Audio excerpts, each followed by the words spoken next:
Good morning, everybody. We're going to go ahead and get started with our meeting. We're still awaiting the arrival of one of our board members, and so hopefully she will be coming in soon. And I guess to start with, Stephanie, we'll need a roll call vote. Susan Fowler. Neil Sharma. Kim Fisher. Here. Ann Robin. Here. Vicki Nicewander.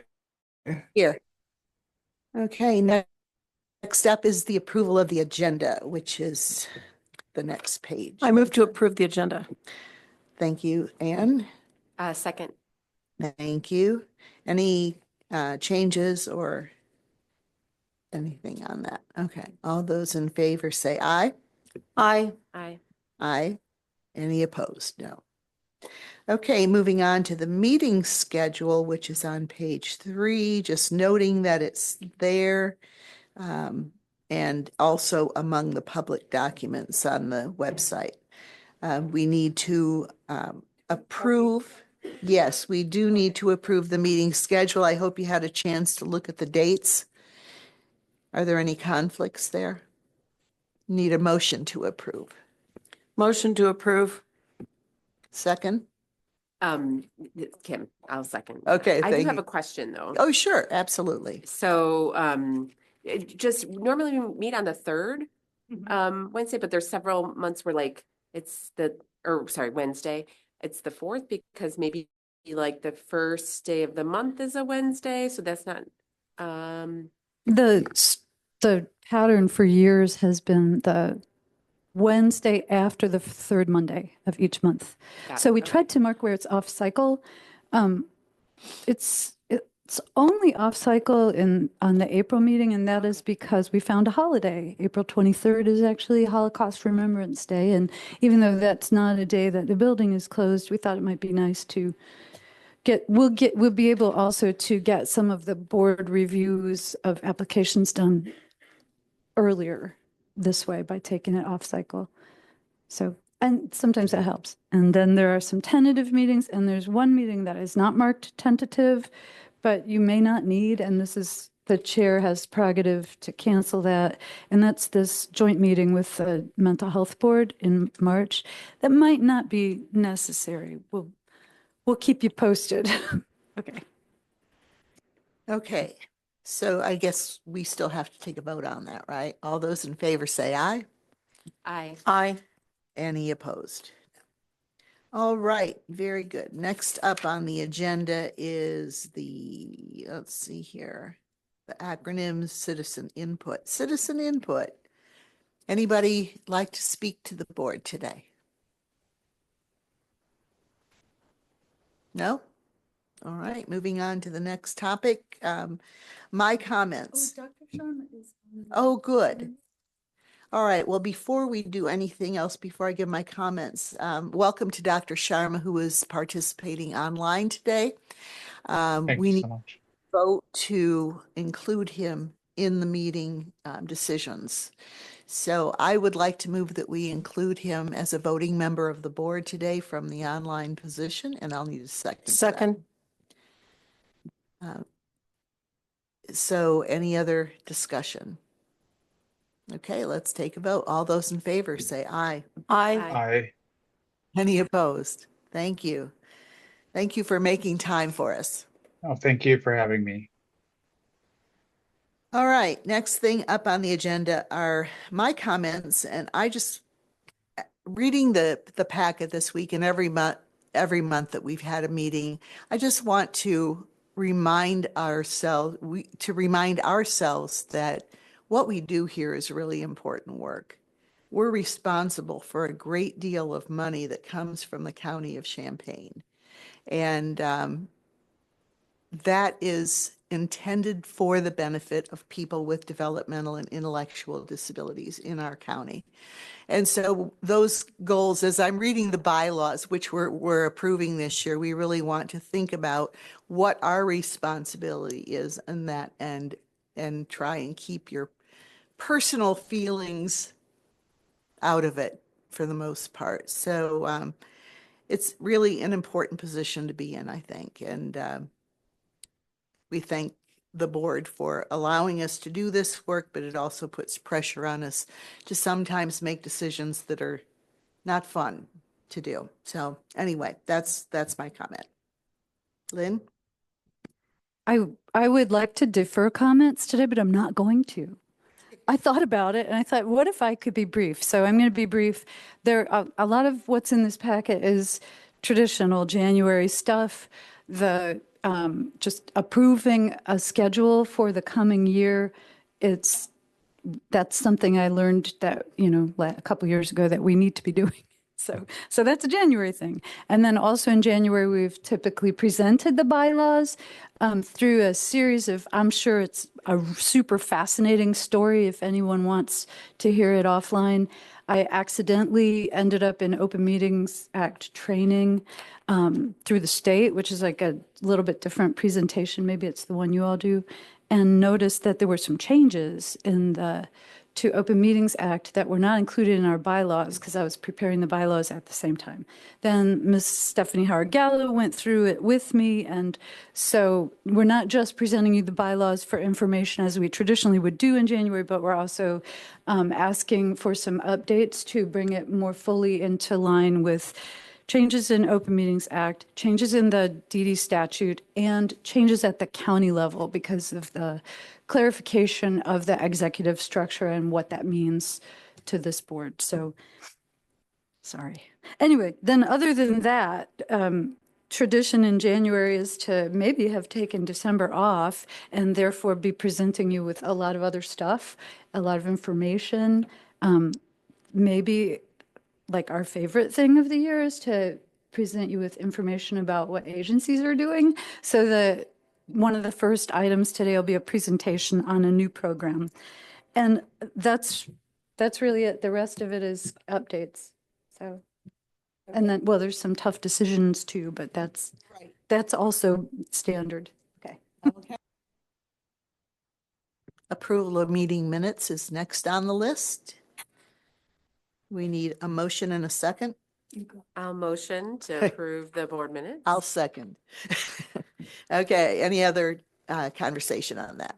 Just in who was attending the meeting, so Anne is listed twice. I should be listed as the second person. Second Anne. Okay, that's a rare omission. Rare. Yeah. I don't think Wow, I've I ever. didn't even notice Yeah, that. I've never had to. So yeah. And you made such an impact on us. Okay, we will make that correction then. Yeah. Okay, all those in favor say aye. Aye. Aye. So we're Aye. being. Yes, we are Okay. with the amendment. Yes. Yes. Aye. Any opposed? No. I hand wrote you in. All right. Vendor invoice lists. We need to accept those. We'll need a motion. So moved. Okay. I'll second that. Any comments or changes needed? Okay, very good. All those in favor say aye. Aye. Any opposed? All right, staff reports are in the packet.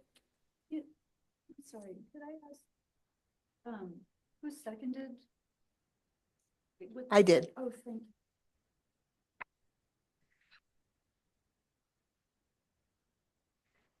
Any questions or comments on the staff reports? We don't need to vote on that. I always appreciate the work that the staff does, for sure. I had actually one question for Kim. Is Kim in here? Okay, all right. I'll save it until after the meeting then. Next thing up, new business mid-year progress report starting on page 30. And this is the Community Life Short-Term Assistance Program from the Regional Planning Commission. Good morning.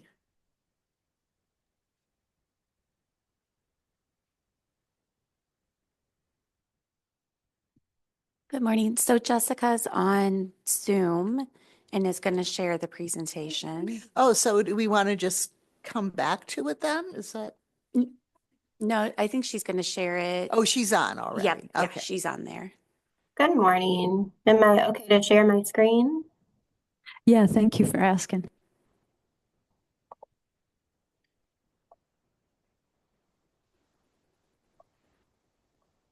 Can everyone see okay? It's very tiny, but I've got the. It looks good. Thank you. Okay. Take it away, Angela. I know.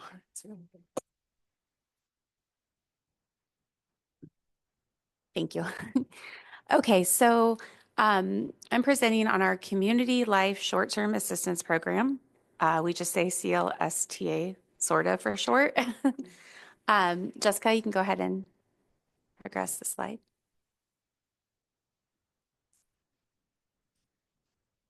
Okay, I can't even see my own slide. For this program, the purpose of the CLSTA program, oh, thank you, is to provide financial assistance along with supportive services to address needs and desires of individuals with intellectual disabilities, as well as furthering community life, socialization opportunities with friends and family, opportunities for leisure and travel, educational advancement, entrepreneurial, I can never say that word, opportunities, as well as increasing their independence and or improving their overall well-being in direct relation to their physical or mental health. This program aligns with the board's priority for short-term supports by providing financial assistance along with supportive services to address needs and desires of furthering community life for adults with IDD.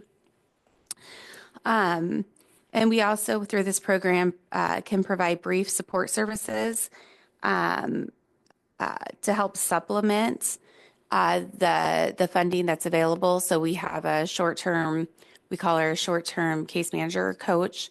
If someone needs assistance to learn maybe like how to use the technology that they're purchasing, or skills, whether it's, they want to get out in the community more, but they need to work on increasing their social skills, things like that. Jessica? So qualifications for the program, the individual must be a Champaign County resident, have a diagnosis of intellectual or developmental disability and be on the PUNS list, and be at least 18 years of age or older and have exited school services. And they must meet household income guidelines at or below 60% of the annual median income. And for that, we do take into account all individuals living in the home. So I want to say there's been some updates since we made the PowerPoint. So we did write a contract amendment and it was approved. So we will be also taking applications for the program for individuals who receive Medicaid waiver funding. We believe that it will, one, help us to reach a greater population of people with intellectual and developmental disabilities, but also we're finding that those individuals clearly, I believe, are much more in need when we're looking at individuals with, financial constraints. So we have people living in SILAs who up until this year were only, I think, getting like $60 from their monthly benefits. Now it's $100. Or I think a lot of people in Medicaid waiver may be living on their own with their home-based support funding. And so that makes it, more financially difficult. So some of our referrals have been down. We've had a lot of people calling who are already in the waiver. And other people, I feel like some of our referrals are probably down because they're living at home and with family income, they're not meeting those financial guidelines. So we really felt like in order to, if we want there to be some financial guidelines to help meet some of the individuals with IDD who are in that category who really need it most, that we need to open it up. So outreach, some of the outreach that we did for this program is that all the individuals that I know of who were on PUNs as of when we transitioned out of being an ISE agency, so that was, July 1st of 2023, I still have that list. So I sent out flyers on the program to them.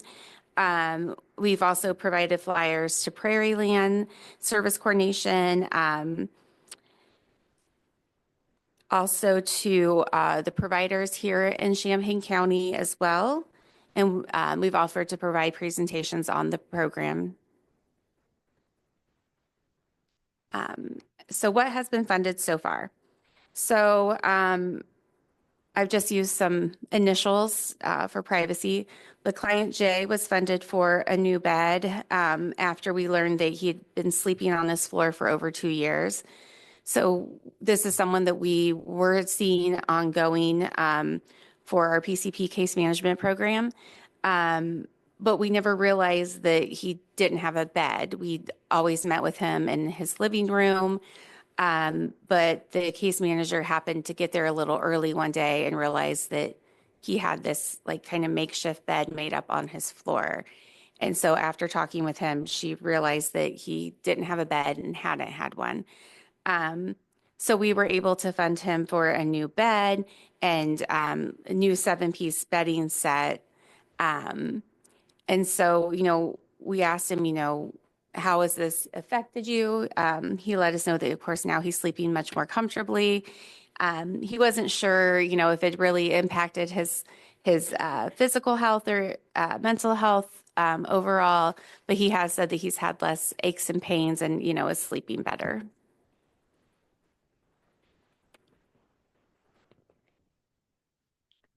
So the next one, I can turn my page, is client M. And she had just gotten out of a few months earlier out of a nursing home where she was admitted originally, I believe, for long term and had some bad experiences in their nursing home and was ready to get back out into the community where she was actually very capable of living on her own with some supports. And so she moved into an apartment, but reported that it still didn't really feel like her own. She'd been in a nursing home, had to share rooms at one point, I believe, with like 3 people, and was really, wanting to make her place feel personalized and like her own. So she wanted to make it cozier and just her own space. And so she received, she asked for a variety of things to do this. And when I asked her how these items helped, helped impact her life, she reported that her positive affirmation signs helped her with positive thinking each day. She got a clock radio, and she said that allows her to listen to country music and that this is calming for her when she's upset. She got a water filtration system, which she said enables her to drink more water and it helps her to be healthier physically. And she also got an iPad, which helps her to become more independent. With the help of Community Choices, Inclusive Community Support Program, she was learning how to check her email and how to schedule her own volunteer shifts as well. So the next thing that we worked on was a honeymoon trip. It was actually the couple's 2nd anniversary. However, they hadn't ever had an anniversary, or I'm sorry, a honeymoon, and that's something they always wanted to take. And so they initially talked about going to Florida, to Universal, and then they thought about, I think, Georgia. And then they decided they wanted to stay a little bit closer because they had never traveled, just the 2 of them. And so they settled on St. Louis. So this is Carrie and Caleb.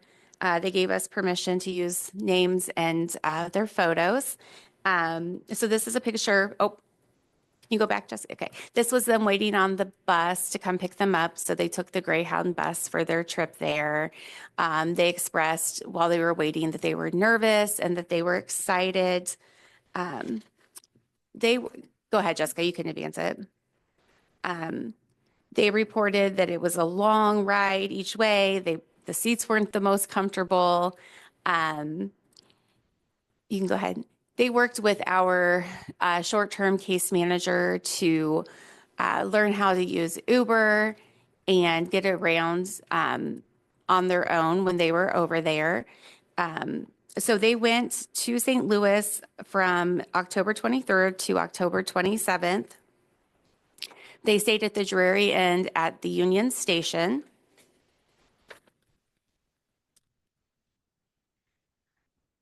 While they were there, they reported that the hotel staff were very friendly.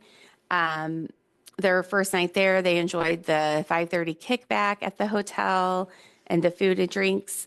And then at some point during their stay, the hotel staff also surprised them with a bottle of, they said sparkling wine. I think it was like sparkling grape juice and a card for their anniversary. And they were really excited. I think they called probably all their support people to tell us about that. Because I know we were like texting each other, like, oh, hey, they just called, and they were like, oh, I already heard they called us. So they were really excited that they got that. So Carrie was also sending us pictures that she took.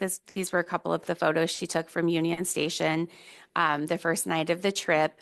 And what's interesting is it just seemed like we had Tiara, who does our short-term case management, also like was working with them on like setting a really like an itinerary so they knew kind of where to go, because we worked on purchasing gift cards for dinners. We got the Uber gift cards so that they could get around. And it didn't take long for them to like be like, we're going to go do this, and kind of go off the itinerary. And you could just see like as they went, like just getting more confident. And so that was really cool too to see. So on the second day of the trip, that was their actual anniversary. They did a riverboat cruise and went up in the arch, and they watched a documentary movie while they were there. And then they had dinner at Martin's Steakhouse. They said their favorite part of that day was the riverboat cruise. So they got you go ahead, Jessica. For the steakhouse, they had a $150 gift card for their anniversary dinner. And they were so excited about their dinner. Caleb said that he had the lobster mac and cheese. And I had to ask Carrie twice what she had. And she said that she had mashed potatoes with sour cream. So I don't know if she ordered anything else or not, but that was all she told me. But she was very happy about her mashed potatoes. And then the restaurant also gave them free bread pudding for their dessert. So they were really excited about that for their anniversary. And they reported that this was their favorite place to eat at during the whole trip. So, and then the next day they went to the aquarium at Union Station. They felt like this place was really cool. They rode the virtual train there at the aquarium, which they really liked. They had the Super 6 ticket package, so they were able to do the Mirror Maze, Selfie Express. They could ride the wheel if they wanted, and the carousel, and they could do mini golf. And then in the evening, they had a $100 gift card for Landry's Seafood House. And then they were also excited that they got free cheesecake for their anniversary there as well. So they were getting all kinds of good stuff. And then the last full day there, they went to Build-A-Bear and made a stuffed bear together. And then they were off to the zoo where they had adventure passes so they could, do the theater, the sea lion show, sea lions, and ride the railway if they wanted to. And they reported that the favorite part of the zoo was the Marianne Lee Butterfly Wing. So some trip takeaways for them. They reported that they had increased their knowledge and skills and ability to take part in trips and vacations. They reported that they have more confidence in their ability to plan and take trips and vacations. And Carrie reported that she had fun. Caleb said it was peaceful and relaxing and that he is ready to do it again. They're actually already like planning, they're wanting to apply next fiscal year, and they're already saying they're ready to go to the Dells. So they are ready to go. um, so at the end of second quarter, we were for clients who didn't need short-term coaching, we had only funded 2 people. And just some of the statistics from our surveys were that, 100% of people felt respected during funding and that they felt everyone was helpful and friendly. And we had, for TPC clients, one, which was the husband and wife, we were able to just put all the funding under one person.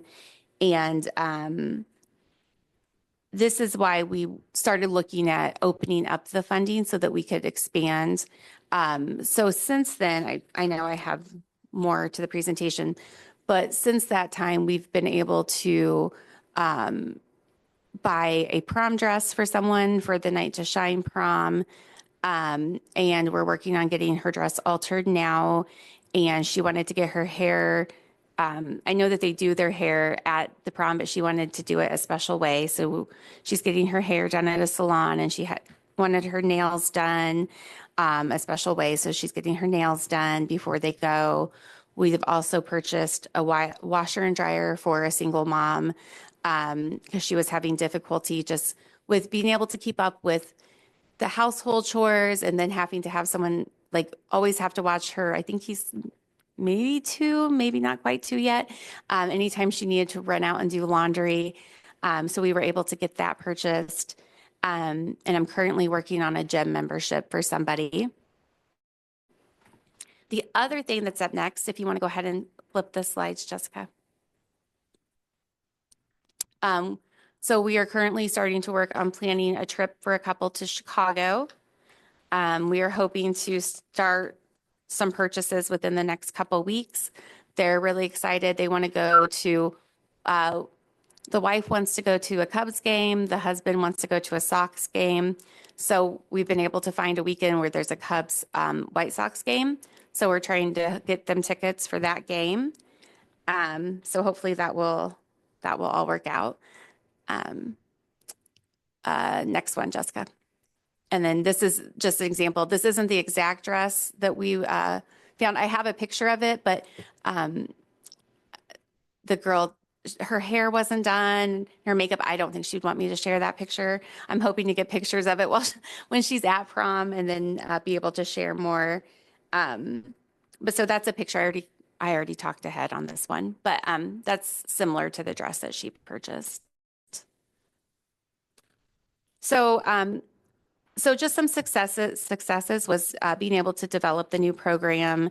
We were able to meet with CCAMR and establish a working relationship and just begin to fund some new requests and items and figure out our process. It wasn't without its bumps and kinks. So that's been, a learning experience. And challenges is just, as I said, finding people that meet some of those eligibility guidelines. And, there were some delays in the funding process overall for various reasons. And some of that was just figuring out our process and working out those kinks. I had put in here on the next slide, potential ways to improve the program was to open up the funding to Medicaid waiver individuals, which we are now able to do, which I'm very excited about. And then just that we are taking referrals and happy to get people in. So any questions?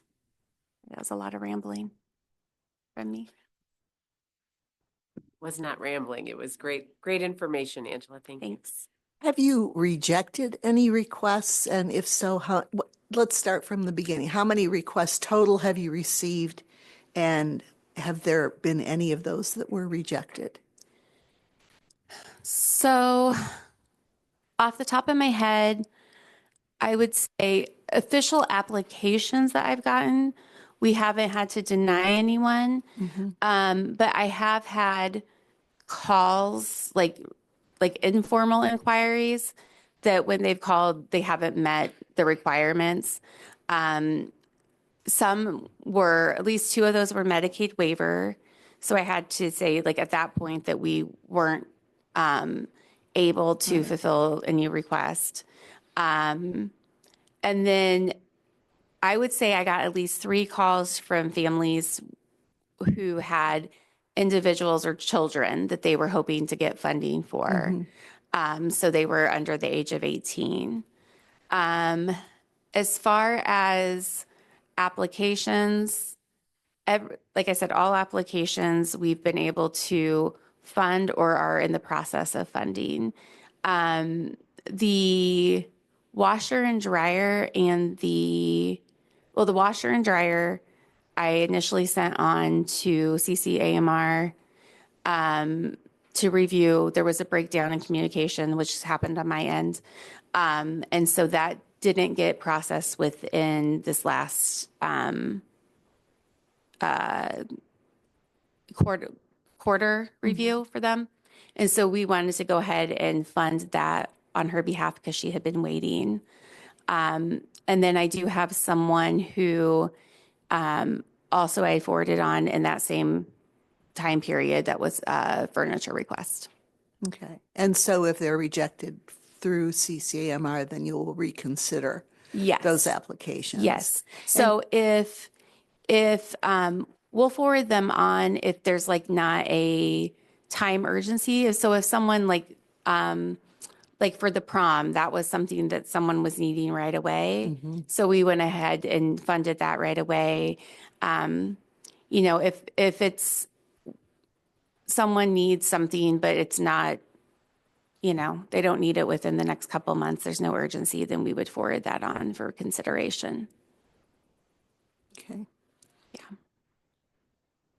And how much money actually went into stipends for the folks that you have funded so far? Roughly. Oh, I goodness. know you don't have a budget sitting in front of you, but I would say, let me go back and look to see.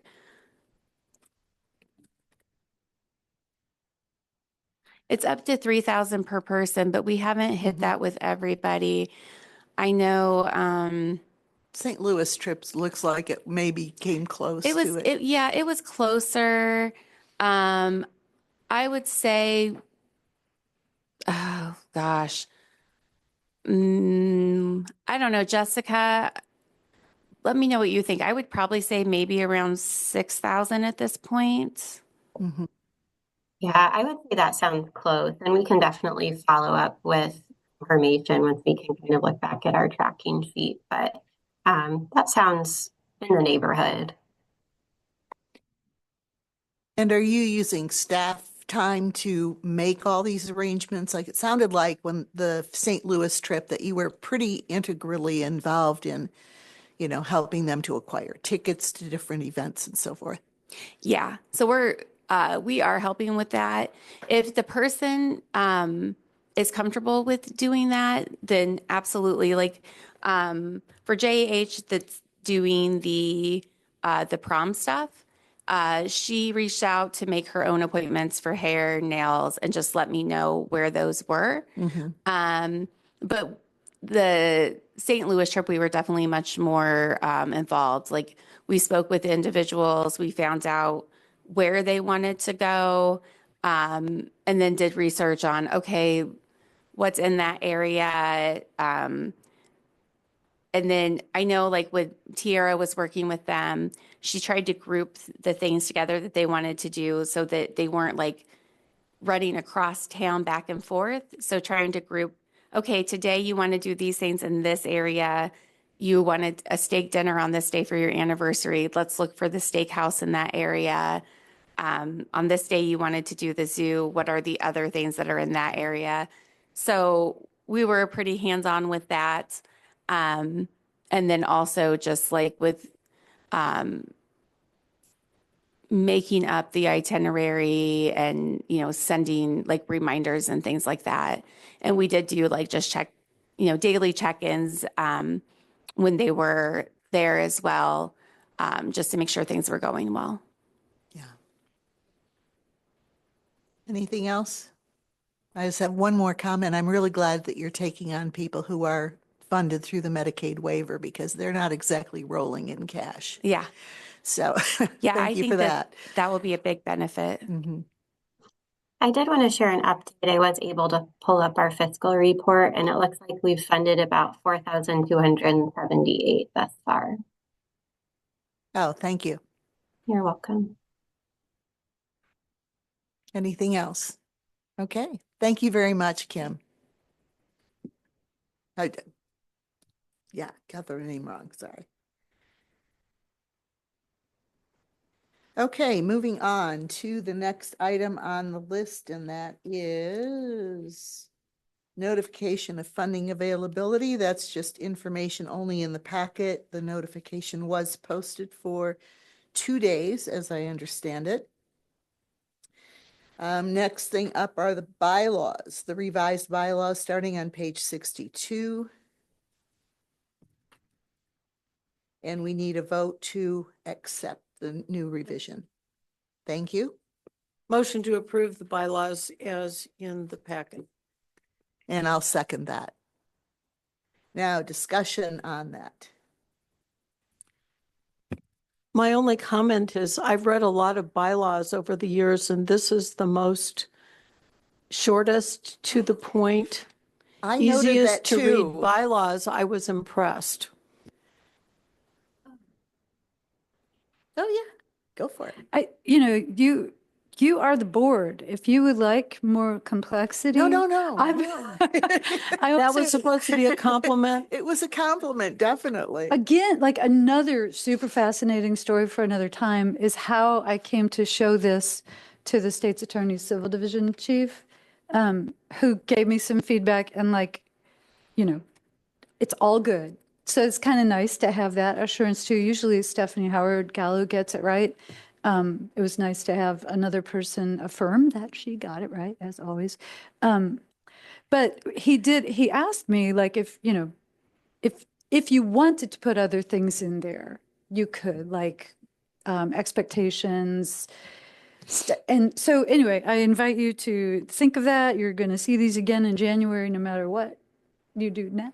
You'll see them again next January, but it's your bylaws. So our goal was to update them to match other prevailing laws and ordinances. Go for it. Okay, so thanks, Lynn and Stephanie. First, thanks for the highlights. Like, it's just really nice to, because track changes you can't put on in the PDF. So thank you. It's really easy to follow of what needs to be changed. So on item 2D, where it says any member of the CCDDB may be removed by the appointing officer, period. And it struck very important, like specific information. So those terms would apply in any of the other 101 counties in the state of Illinois. They do not apply here because we have an executive form of government. The details of the authority of the executive were worked out over a series of maybe 4 or 5 years in court.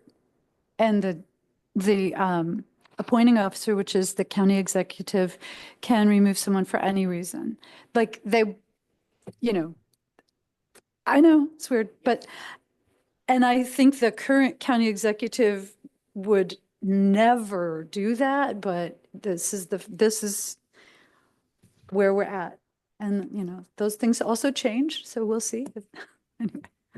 So essentially, there's nothing we can do about that, which is what was my understanding. But I just wanted to note that is at the will of the executive.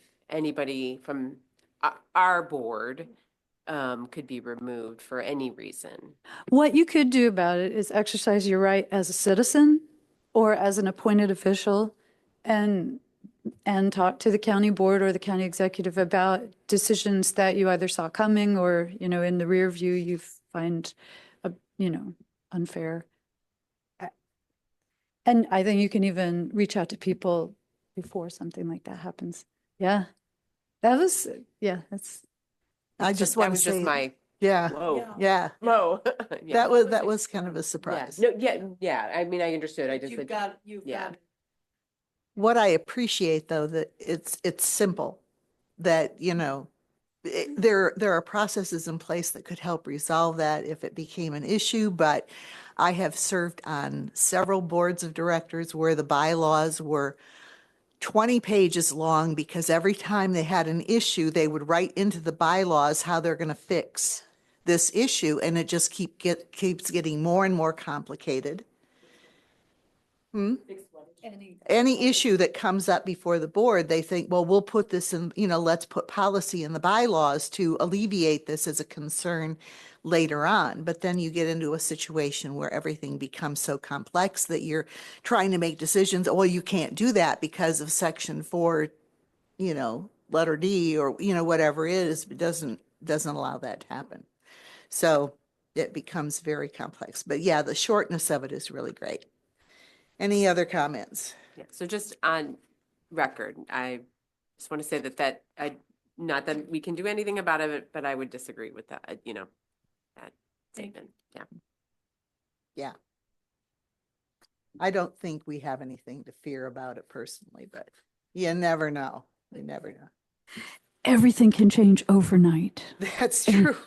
Just sometimes does. We really know that. And this whole thing started with the item on page 65 under, what is that, 3F? This is all because of a change in the Open Meetings Act, which allows for a fourth category of allowing virtual attendance. Yeah. Also, just to kind of affirm you, Vicky, the operating environment for the work of the DD board and the work of the mental health board is so chaotic. And even though, we seem to be fighting the same stubborn barriers for decades and decades, the operating environment can change really fast too. And the regulations under which we're operating can change. So the idea of keeping these sort of like, you're adding as little as possible to the existing structure, I think helps us keep track of the existing structures. Yes. Okay. Totally agree. Okay, so any other comments on that? Otherwise, we just need to take a vote. All those in favor say aye. Aye. Aye. And no opposed. Okay, very good. Moving on to the page 2 of the agenda. Relocation of staff offices. So the mental health board folks, Lynn and company, are requesting moving to a new location out of this building. You want to talk a little bit, just summarize what we're voting on here? Basically, the opportunity is probably time limited because there's another department who would like these spaces. Before, we didn't see the spaces until yesterday, and I think Kim and Chris are both really good at keeping it brief, and they were there, so they might would like to speak to this, but Okay. I wanted to get approval from both boards to just generally plan to go. There's going to be budget implications anyway, but if we don't leave and we end up having to leave at the end of the year, those budget implications are still there. It's not, we can't. There's never going to be anything cheaper than what we have right now, unless we had no office at all, which would. That'd be a little mean, challenging. Yeah. We have to pick up the mail somewhere minimally. So everything is going to cost more next year. But for the other options beyond just moving with the rest of the county, we would need to engage in some processes around renting or purchasing. And either way, there'd be more money involved and there'd be more time on the topic. So the first thing was to find out, what is the space? Like, is it even acceptable to the people who would have to be there all the time? And so if it's okay to let them speak to that? Yeah, oh, Okay, sure. all right. Well, first, do you guys have any questions about what we saw yesterday? What did it look like? Yeah, so it was, so it's the old County Plaza building, which previously was pretty outdated and run down, but they've done a really great job of renovating it, remodeling it. So the space that we looked at was very nice, actually, really, really nice. Every office that would be available has lovely windows for everyone, so that's really nice. We would potentially, I mean, there's a few different things that we would have to sort out, but we would have room for our files and all of the things that we would need to bring. So I think that I was impressed. I was pleased with the opportunity to go look at it and the potential to move there, so. And so there's also on the first floor, which will be the new Shields Carter room. So regardless of where we end up, that's where board meetings will be. So that's going to be a really nice space that obviously wasn't done yet, but we would, if we do go there, we're still just a little few steps away or an elevator ride away from the meeting space. So convenience also. So you're anticipating toward the end of the year, I think summer or fall. summer or fall? But okay. we would probably have to leave Brookins by the end of the year, if that's my understanding. So we need a motion and a Chris might have. Oh, Chris, yes. Yeah, I want to second everything Kim said.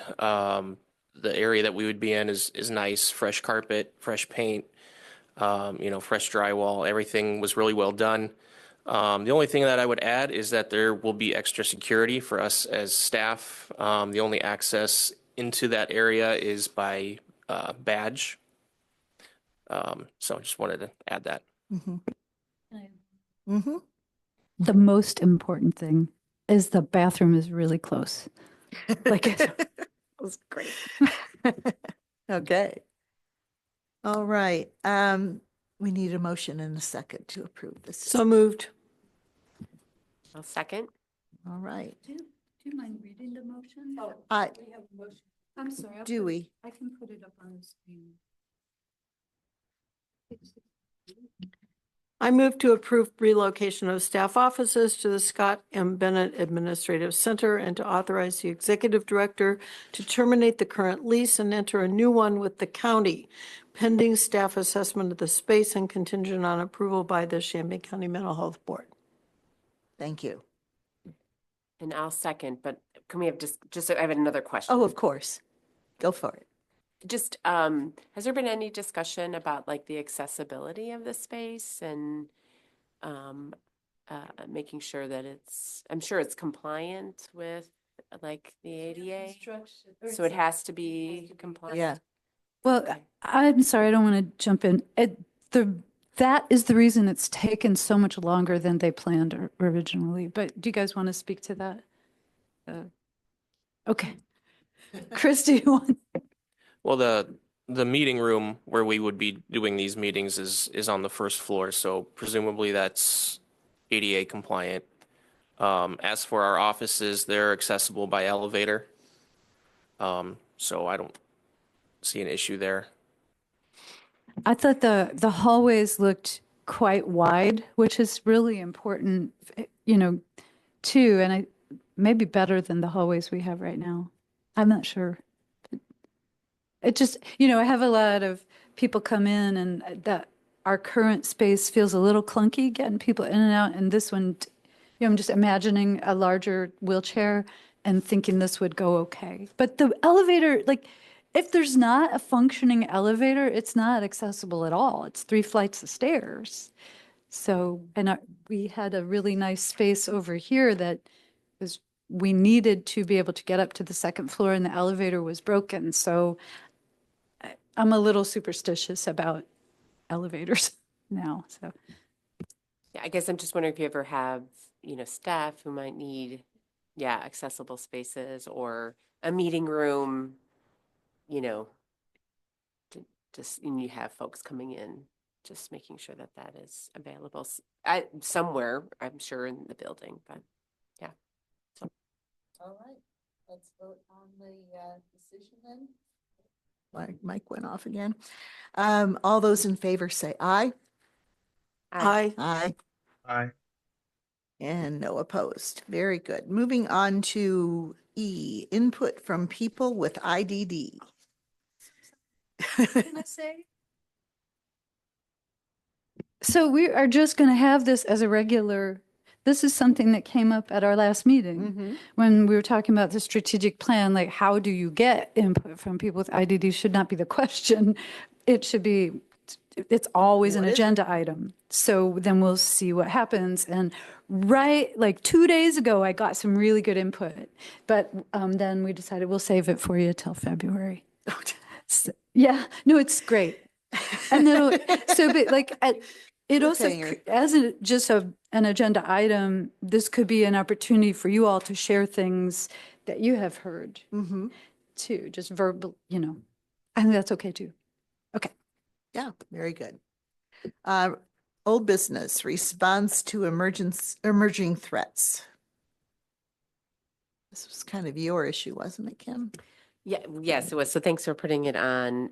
So I guess I just want to, with the recent executive orders threatening community members who are immigrants, I know that the National Education Association provided a really nice information packet for educators on how to address issues of ICE or CBP coming in to spaces to try to deport residents in the community. But part of that guidance was address that the Biden administration had identified safe spaces, so schools and community centers, churches, or other religious places of worship were identified as safe spaces. And as of yesterday, they are no longer safe spaces in President Trump's executive order. So I know that in education, we're talking to staff, school bus drivers, paras, educators, about in the college classroom about this, and educating staff of what they can do should this happen. Should ICE or CBP come in to try and take people? And so I guess I just want to put out there what are we doing as a county? What is maybe push back at the county board of having some guidance for what we're doing at the county to address this, as well as maybe talking with agencies about should they be places where this happens, what to do. So and they haven't even addressed HHS or. I mean, that's like a direct threat to the folks that we particularly serve. Well, I mean, I shouldn't say that because whether you're in document or document, you're a Champaign County resident. So anyways, so I guess I'll just keep bringing this up. I'm not, I was thinking, well, maybe we need to have a conversation with members of the county board. And there should be some kind of working group to address these issues, And there may be something happening through the governor's office as well, which we don't know about. So that would be good information to have as well. The county board meets tomorrow night. That's the regular board meeting. So I know you watch them. I watch them too. I'm usually at home though watching. Do you come to them? No, but it's funny you should say that because I was thinking about maybe that I should publicly speak about it. Yeah. bring it up. Yeah. They might be appointing a liaison to this board. I'm not sure. I don't think they've identified someone yet, but maybe the chair of the county board is going to be the liaison. So that might be an interesting thing for us to tune into as well.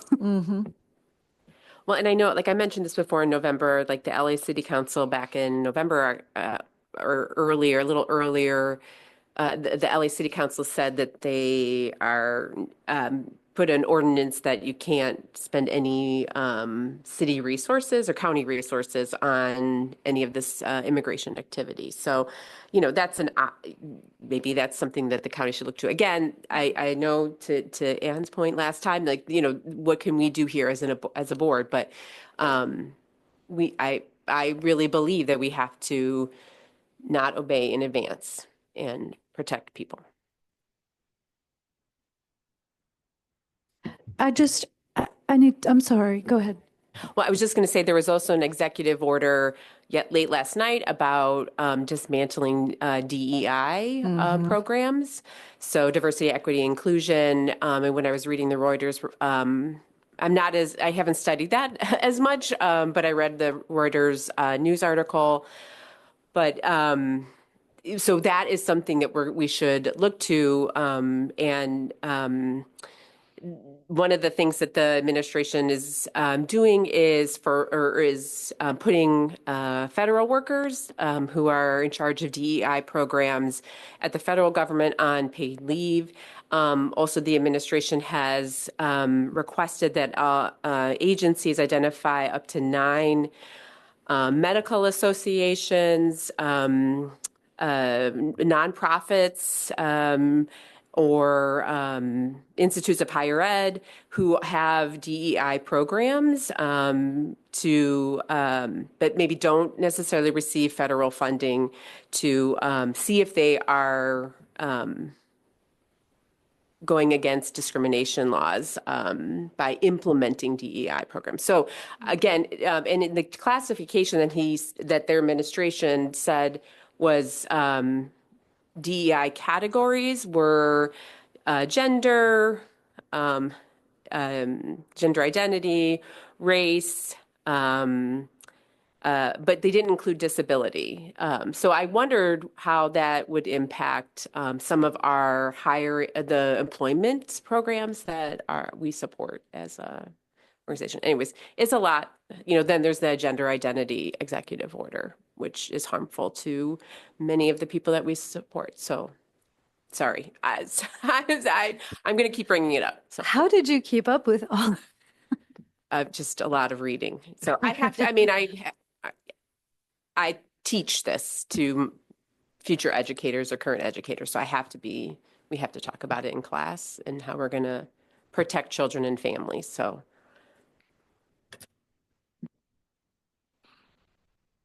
I have to interrupt. There's a Subaru with plates Q607. If that's anybody in here, we need to talk. We need to go talk to someone. Is that anybody here? Okay. Okay. Thank you. All right. Engage Illinois is next on the agenda. I actually attended an online meeting with this group on Monday. And so I can tell you they've got new energy, and I was a little discouraged the first few months of the effort because we had a meeting last May and it was a couple of months and nothing in my estimation had happened at all. We are now meeting twice a week, and we have opted to, instead of running to the governor with proposed legislation right away, we've decided it's a good idea to start building the coalition. So we're going to be doing trainings for parents, providers, all those folks around the state, probably mostly on Zoom, but at least reaching out to people, helping get them engaged in the effort so that the systems change can have more impact when we can present say a petition of thousands of signatures of parents and people to the governor saying these folks back this effort and we need to do something. They were going to request a task force to be assigned to study rates for home-based support services to see if we could make those more flexible. That's on hold for right now because we don't want to do anything that's going to get, rejected out of hand. We want to take our time and really do it well. So anybody who's interested in joining the Engage Illinois or staying informed, you can go to justadollop.org. They are going to be developing their own website, but temporarily, Just a Dollop is what they're using as their base for information. So that's all I have. Any questions on that? Okay, I'm so evaluation. sorry. I have to run to clinic. I apologize for leaving early.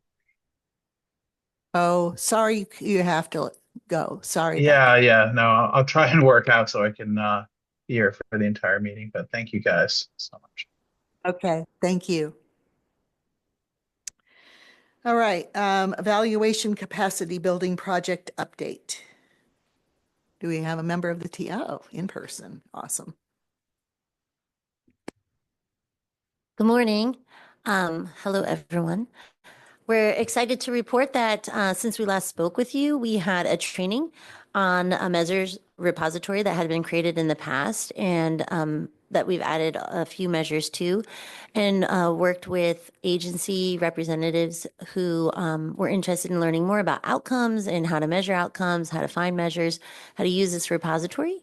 And we're also talking with agencies that might have more individual or more specific needs about how we might be able to identify additional measures or assist them in developing measures that are useful and relevant to their clients. So that's exciting. So yay for moving forward with outcomes and measuring them and making sure that the most relevant outcomes are being measured for the agencies.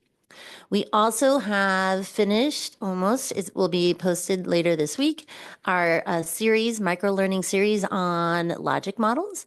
So we have very small segments on inputs and outputs and outcomes and try to break it down in a way that is really accessible to others. And we also have a bit longer video on an agency that worked with me to actually develop their own logic model in less than 40 minutes.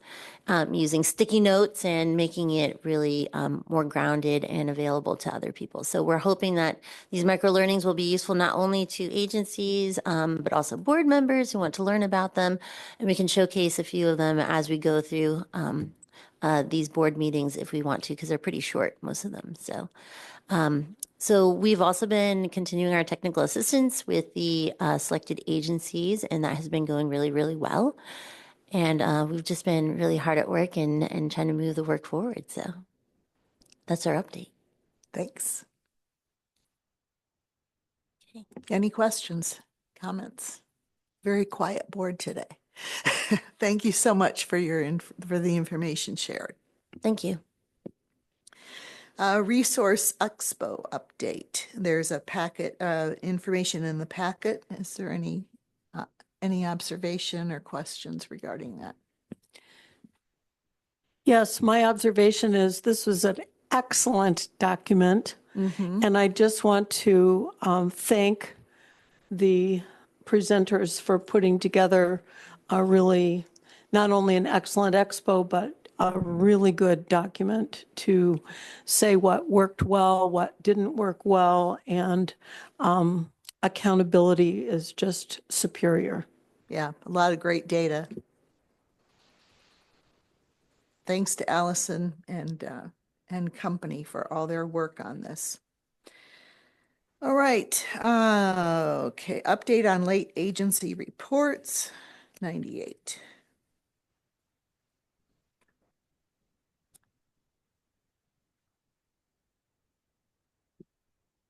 Do you want me to start? Yeah. So we have had discussion on issues with the CU Autism Network budget last month and lack of reports and so forth.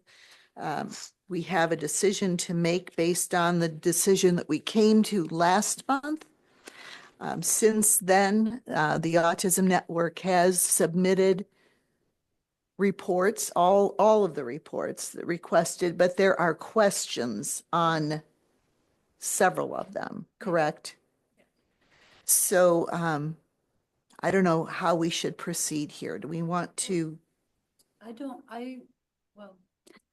I've been, trying to use language like suggested actions, especially when I get into a jam. The suggested actions are on page 104, but before you put either of those motions on the table, I want to just do a little brief. This is really, truly a good news, bad news situation. That the good news is everybody did what they were supposed to do from your meeting as instructed in November through January 8th, and even a little bit of follow-up afterwards. The bad news is we are not able to make any determination regarding whether the funds were used appropriately or how much. I mean, I think we can say some of the funds were actually used according to the contracts appropriately, but there are also things in the contracts like around keeping track of activities and keeping track of money in a certain way that allows us to understand what happened with the money. And the reports as they are a little bit confusing to us. So we can't really say how much money might be owed back. And even in a normal situation, we would not say that until we've seen the audit at that, after the fact. But there are problems with both of those things. So everybody did what they were supposed to, but it didn't get us to the moment of certainty that I think we all wanted. So I'm only presenting suggestions because I'm not really sure what's the right thing to do next, or even if you should do anything today. So. Okay, that said, what are your thoughts on this? Well, I have two things to say that are just sort of background philosophy. How I see what the purpose of this board is and how I look at my work on this board, that there are two things. One is, as Vicki said in her remarks, we have the fiduciary responsibility for a significant amount of taxpayer funds. And as I see it, the focus of this board is to make sure that those funds are being used appropriately, and that includes accountability for the use of the funds. And we spend a lot of time in these meetings looking at how funds are used, what services are being provided, how many people are being served, et cetera. And that's something that this organization just fell down on. The other thing that is important for this board is to be advocates for all activities for people with IDD in our community. And all of us on this board have very strong personal feelings and association with IDD needs, and we understand that the needs are extreme. And we also understand that everybody out in the community, and I mean everybody who is working with IDD people, has the best heart. They really are doing good work. They're doing hard work. And we understand as a board that it's difficult for the smaller agencies, and that includes DD and Mental Health Board, to come up to the standards of reporting that are really required for fiduciary responsibility. So we're always treading this fine line. And I've been on the Mental Health Board and the DD Board for many years, and I've seen this over and over and over. It's the small agencies that have the most difficulty. For example, an audit is more expensive than most agencies, small agencies, can do. And just knowing how to keep records may be difficult. Now, our evaluation capacity program might be helpful in that. And I know staff have been very helpful in instructing people how to report to us, the board. But it's still difficult for small agencies. So that's my philosophical, when I look at a situation like this, and there are other situations, that's how I look at it. Anything else? Yeah, I guess the way I read this is that we need more information, right? If you are asking us as staff to make a determination, like our original determination was send the money back, don't worry about an audit, let's just, just nullify the contract. And that, I'm grateful for the opportunity to learn so much instead of doing that. So this is not wasted time. But it may be wasted time for you or for the agency if there's not a different conclusion. But we are not able to make any determination of exact amounts or certainty. Like, I think we can get really close, but we can't talk about amounts that might be owed back. You are absolutely right. An audit is very expensive, and not just more expensive if you're a large and complicated organization, but more expensive if your fundamental financial records are not in order. I mean, the Mental Health Board is still waiting for an audit from PY22 because the records were in poor order despite a great deal of time and training and bookkeeping and accountant support. So we really do understand that this is hard. So if you want staff to make any kind of recommendation, we would need more information. You might not want more information. The other issue around their audit, right now, they're only required to do a financial review. We understood their fiscal year to be January 1 through December 31. So if you want information about what they might have done with this money from January 1 of 2024 through June 30th, that was the original intent of the contracts, the audit wouldn't cover it. The financial review wouldn't cover the full period. So if the agency doesn't really have a fiscal year and they don't care, maybe the financial review could be from July 1st, 2023 through June 30th, 2024. But we still would have some difficulty understanding what happened if we have a financial review versus an audit, and an audit is I don't know if it's reasonable. I think there are representatives here we could ask those questions of, but those are the two things that we could offer based on conversations after the reports were submitted and reviewed. There might be information about that second 6-month period that would help to understand everything about that. We could see some of these activities taking place. So are you saying that if we extend, this reporting to the third and fourth quarter, that it might show more expenditures that apply to this grant than we have seen to date? Okay. But problematically, it would not be included in the financial review that they're required to do, because that was for the period that ends December 31st. So this would be strictly for determining if and how much money would have to be returned to the board? So we usually wait until we have the audit or financial Okay. review in order to determine that. So this is really, again,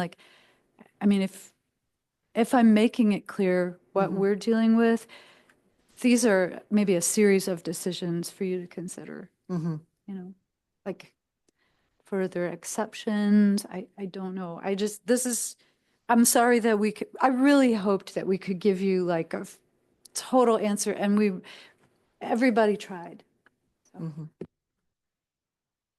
Yeah. I'm sorry, I'm confused about the time frame. There's fiscal year this, fiscal year that. Can we nail down what time frame we're looking at for this agency? This their agency reporting? has used a calendar year for fiscal year, which means their audit would be from January 1 of some year to December 31st of that year. So our contracts are issued on July 1 to June 30th, which means we can't fully understand. We're only dealing with 2 agencies in the whole Mental Health Board and DD Board portfolio. Only 2 have that fiscal year difference.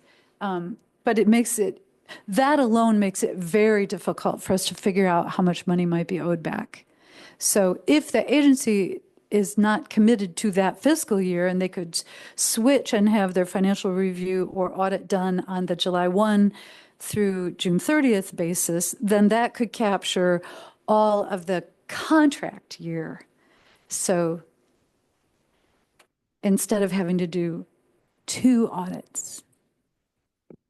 Right. So the fourth quarter of fiscal year 2024 ended on June 30th, right? So they would be reporting from January through June 30th 2024. of 2024. Because this was 2023 multiple Right. times.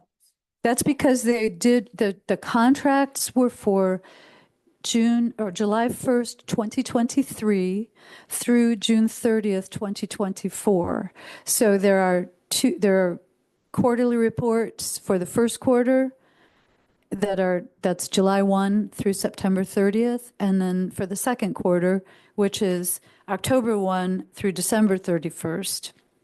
And that's all we asked for because we stopped paying after that point. But we have learned that they continued to use that money to support activities which may or may not be described in those contracts, which were originally termed for the full year of July 1 through December 31. I know do you have better words, Chris? You're really good at teaching people about this. And I'm not, I'm sorry. But the contract year is called PY24. So that may be also confusing, but anyway. Okay, so I think what we're talking about is July 1, 2023 through December 31, 2023, where money was dispersed to this agency and they did not provide any documentation of how it was spent. And nothing has been given to them in 2024. Okay, so I just wanted to be really clear on that because I wasn't. Right. Okay. I get that. So I guess we have 2 options before us here. Yeah, go ahead, Kim. So can staff provide, I'm just looking at like the staff opinions. Just provide, I mean, what's our statutory responsibility again, right? I mean, our number one statutory responsibility is making sure that the public money was spent as it was appropriated. Well, we could look at the statute now. It's quite long, and it's a lot preoccupied with how to introduce a referendum, to establish a DD board, with the operation of facilities, with recouping money through the state's attorney's office if it was used for someone who doesn't live in the county or who had financial means. Those are the main preoccupations of the statute. It's also, we're prohibited from using any money, any DDB funds for anything that's covered under the school code, Article 14. And then on top of that, there are local ordinances and there are your funding requirements and guidelines, which are, it describes the procurement process, it describes appeals processes, it describes what constitutes an eligible organization and what the reporting requirements will be. And the reporting requirements are detailed there. And that's, everybody reads and signs those upon application, and they are incorporated into the contracts too. So upon signing a contract, that's also understood. So, and some of it is repeated in the contracts. So if you're asking about the statute, that's important, but we've got all these other rules layered on top of that, which if you decide to create exceptions to your own local rules, I think you can, because the statute is talking about other stuff. It was written a long time ago, and its preoccupation is with buildings to put people who have IDD in. It really needs a cleanup. So yeah, and we just approved those bylaws. If you look back, there are functions there which the first of which is planning for the intellectual and developmental disability service system to assure accomplishment of the CCDDB goals. And we can't do that without number 4, which is the evaluation of the system of care and those reports that are submitted by our agencies that they work so diligently on. That's how we get our information. So we had no information to go by until those reports were submitted this month. But according to the read of this memo, we continue to not have clear information That's about how, It's right. It's okay. upon a follow-up conversation, we think it might be incomplete information because some of the money was spent in the second 6 months doing the approved activities. But to your earlier question, I just want to say, like, I've been pretty careful as we revise the funding guidelines and requirements and the contracts to give the board some authority. You can waive, if you can waive certain requirements. And usually we would probably hope to do that in advance so that the reasons for a waiver would be understood and fully described. So this is kind of an unusual situation for the DD board. Unfortunately, it's not unusual to the mental health board. They end up spending a lot of time considering exceptions after the fact. So I just want to share, you do have that authority. So I could look at the statute. I don't think it says, when reports need to be filed or what they should consist of, but I can look. No, I take your word for it. No, So it does yeah, not. yeah. Don't. What has these suggested actions? Are these similar to what the mental health board has? Sounds like to me the mental health board has already experienced something like this. What is their precedent that they've kind of followed? I want to say that we've not worked on anything quite like this. Every year there's a totally new situation that, we dig deep and figure out how to deal with it, and that never happens again. So, it's like what we're learning is problem solving skills. Yeah, and I guess, is it appropriate to ask, given the 2 options that have been offered by staff, we don't have a motion on the floor. Does anybody talk? Yes, I would like to ask whoever wants to represent CUAN to let us know what their preferences might be in resolving this issue. And I'm trying to find the page. What page is it on this? 104. Okay, I was flipping back and forth. So the 2 motions that we have to consider here. Jeez. And I'm really sorry. Another thing I learned from this is that I probably can't, these guys, like, they did not provide support as directed, but they did provide support and expertise to me in the 2 days that we had to put this together, and as did Chandra. And I've learned 2 days is not enough time for me to really ponder deeply. So in the future, I might try to give us more time, but thank you both for doing it so fast. And we can adapt either of these motions as we see fit. So as they are proposed right now, the first motion is to require the CU Autism Network to submit a full audit report performed by an independent CPA firm, including supplemental information as identified in contracts. The second motion possibility is to allow CU Autism Network to submit 3rd and 4th quarter reports to detail program activities and clarify the full year of financial transactions. Input.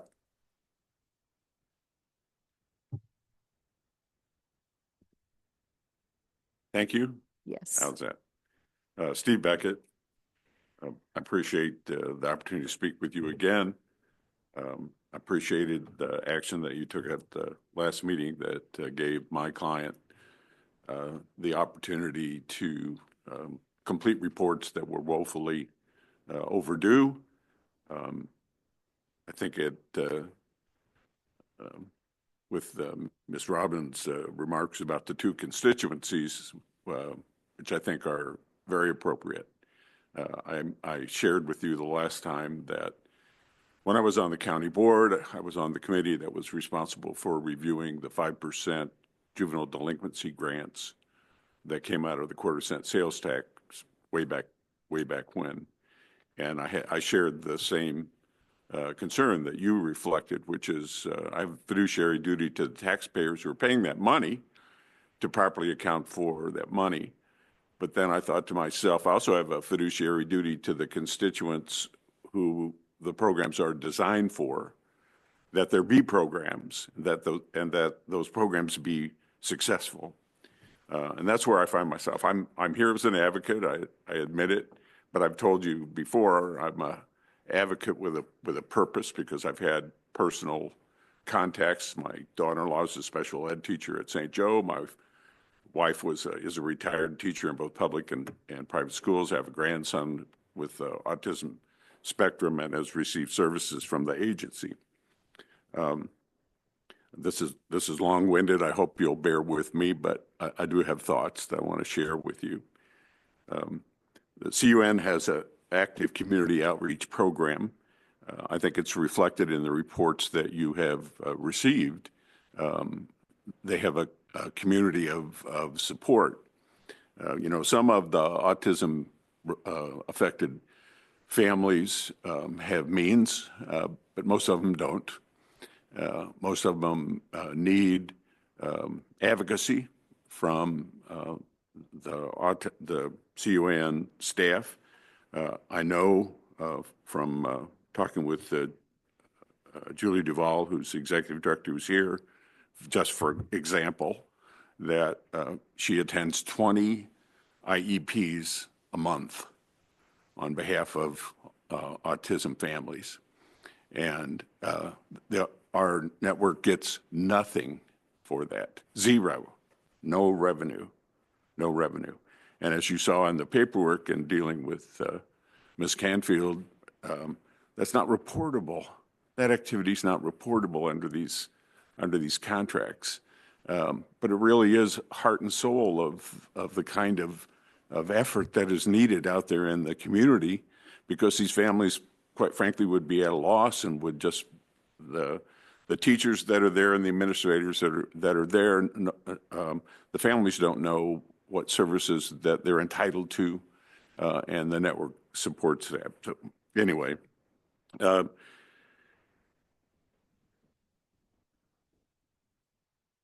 have a concern about that, which is that there are state-funded programs to do that, to advocate, and one of them has presented to the CU Autism Network, but has never been asked to help. So somebody else is getting paid to do that work already. well, I understand, but the Autism Network is actually doing the work. But this is a thing, we don't fund programs that are otherwise exist and are funded otherwise. Well, perhaps you're saying to CUAN, stop. Don't do that. Don't do that advocacy for families. I think I would really advise CU Autism Network instead to bring in the existing resources who are trained, and they actually have attorneys involved too that will do this on the state's dime instead of for free. And well, I certainly will share that with the board. Okay. Well, they have presented to CU Autism Network, right? I believe that's what she said, yes. All right.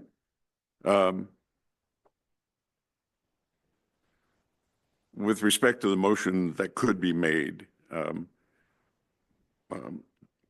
we would ask that we be allowed to report the expenditure funds for the third and fourth quarter.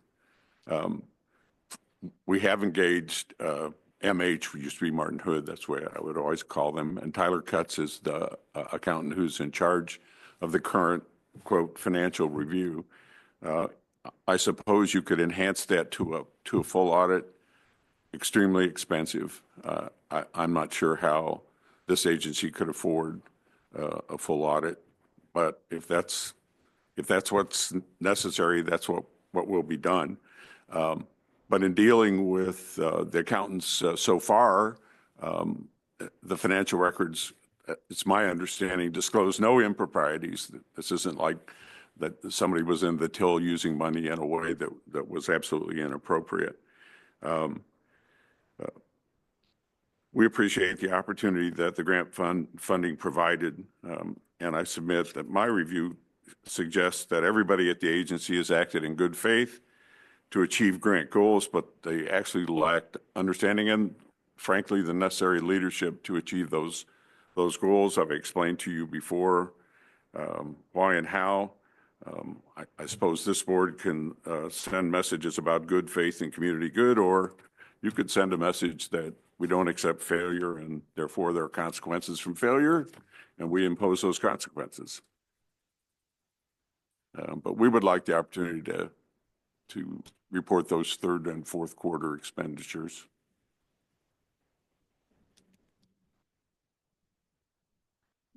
No, thank you for that information. I just have a clarifying question. We are not supposed to fund any activity that is for folks who receive school services, right?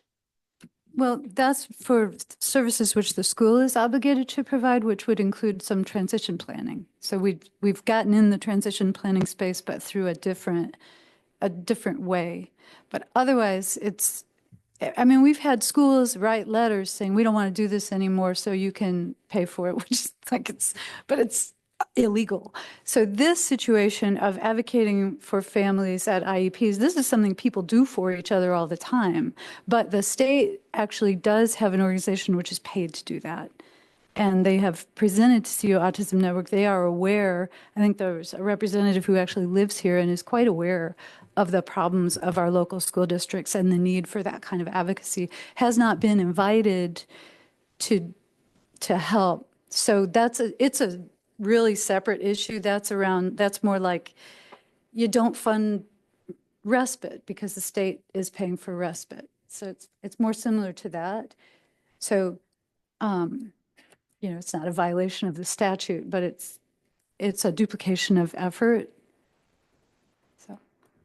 And then just real quick, just follow up. So remind us again, the two programs that were originally contracted. Oh, also, it was not described in either of the contracts. Support at IEPs was not part, we would not have recommended that you fund that. So is the first contractor's community outreach. The organization has provided a lot of evidence of activities under that, but we also knew that because their main marketing is social media and everyone can see that it's happening. And then it's also a small world, so people talk and those events are well attended. So I think that kind of more met expectations. The other one was there was a planning grant, which was basically, and Mr. Beckett pointed out, these are one-year goals.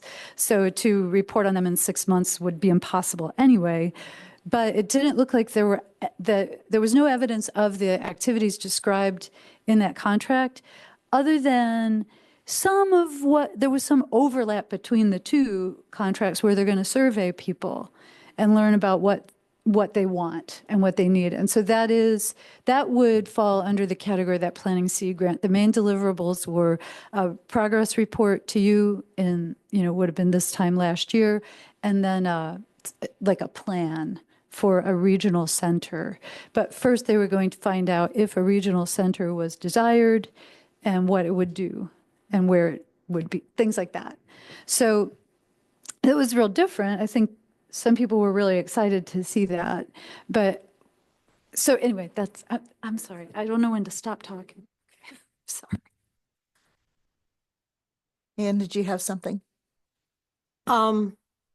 Yeah, I have two things. One is in relation to that. At the top of page 104, I had circled that the accounting structures provide accurate and complete information about all financial transactions related to each separate CCDDB contract. So what I'm understanding is that there's only one contract with COAN that's of concern, and that's the planning contract. We don't know what they did with that. The community outreach, it looks like they didn't really report on it, but we do know that they did it. On the service side, there's good evidence for that contract. The financials are still a problem because they are not organized in a way that's consistent with the contract or the funding requirements. They could be reorganized. But that was Chris found several things, and this is again our last minute dash to try to put things in writing for you. So there may be more, but right. Thank you. Sorry. So am I correct? It's the planning contract that we don't have evidence of activity or documentation of activity. So that's the contract that we're concerned about. Right now, we're concerned about both because the first one appears to be underspent, but as Mr. Becca and Ms. Forrest, they both shared with me that this is very likely because some of the money received during that first 6 months was spent later on activities and events in the spring, which is appropriate to the contract. But we didn't ask for those reports. And if we do ask for those reports, now we have a problem of what period the auditor is looking at. So you could decline to do anything about an audit right now, maybe, because if the agency is ready to provide more information and we're ready to look at it, we could just come back to you with results from that. This could take a while to figure out. Well, I had it on. Personally, I would rather us take our time and get this right instead of jumping into, consequences right away. Ann? Okay, so I think we're about ready to do the motions, and I guess I see these motions as mutually exclusive. So if we, no? Okay. But they're different enough that you could, I mean, I don't know, you might amend the audit one or just skip it for now, because it's easier for us to receive and look at third and fourth quarter information, bring that back to you, and then you make a decision. But they have a financial review in progress, so I don't know if there's going to be implications on their side. And just so that, like I guess what I'm getting to is there are provisions through which you can waive requirements such as an audit. But in this situation, the financial evidence is not very strong. Like, we can't really come to conclusions anyway. So, if you had waived an audit requirement, ideally in advance, but that might be appropriate for a small family support network, we might still have a problem figuring out how much money was used and what is owed back. So this is why this is why maybe small steps make sense. But then again, That's kind of where I'm leaning at this point, is to delay a requirement for a full audit, let CUAN submit their last 2 quarterly reports and get all the information into us so that the board then, or so that the staff then can determine what still is questionable, what needs to be clarified and all that. And I don't think we have time constraints on us to make sure that the right decision is made ultimately. I mean, this could go on for another, 6 months. I hate to put that kind of pressure on CU Autism Network, but then I want to be fair to the work that they do. Ann? I would like to move to allow CU Autism Network to submit third and fourth quarter fiscal year 2024 reports to detail program activities and clarify the full year of financial transactions. I'll second that. Comments? So, do we have to put both motions in? So if we say this motion, are we saying no to? No, we're the not other? saying anything. So we could do it next month if we wanted to, or the following month. There's no. So when you said that was mutually exclusive, Lynn said no. Lynn said no. That's in my mind, but I'm not moving for an audit. I have not said that. So according to my understanding of Robert's rules, there's a motion on the floor right now about the financial transactions, and that's what my motion was. And it's been seconded, so we're discussing that. We can discuss the audit one if somebody moves it, but I'm not doing that. So are these motions mutually exclusive? I would say so. No. Why not?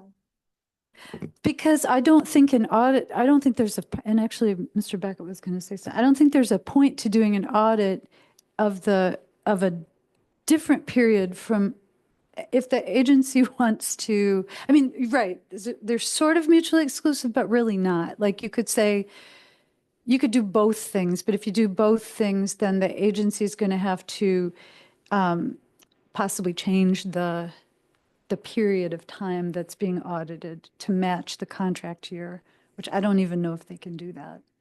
So there's a scenario in which you do both of these things. But anyway, And in this current motion, there is no timeline. So should we discuss a timeline for this?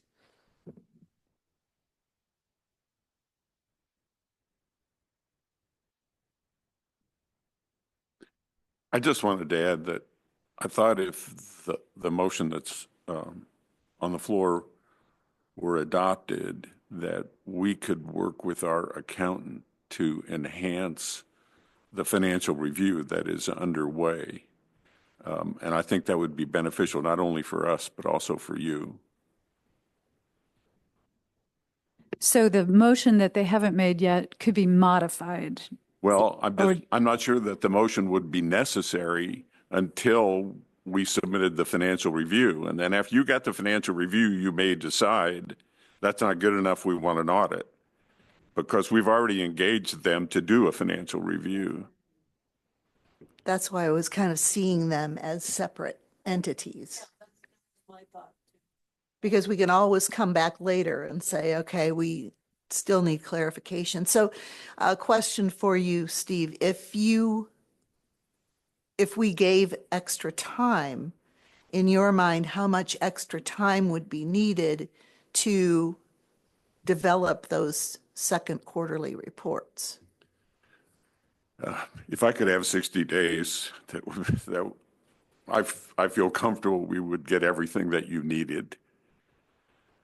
Does that work that's fine with you? I'm hearing your thoughts on this and how difficult it is. Yeah. Kim?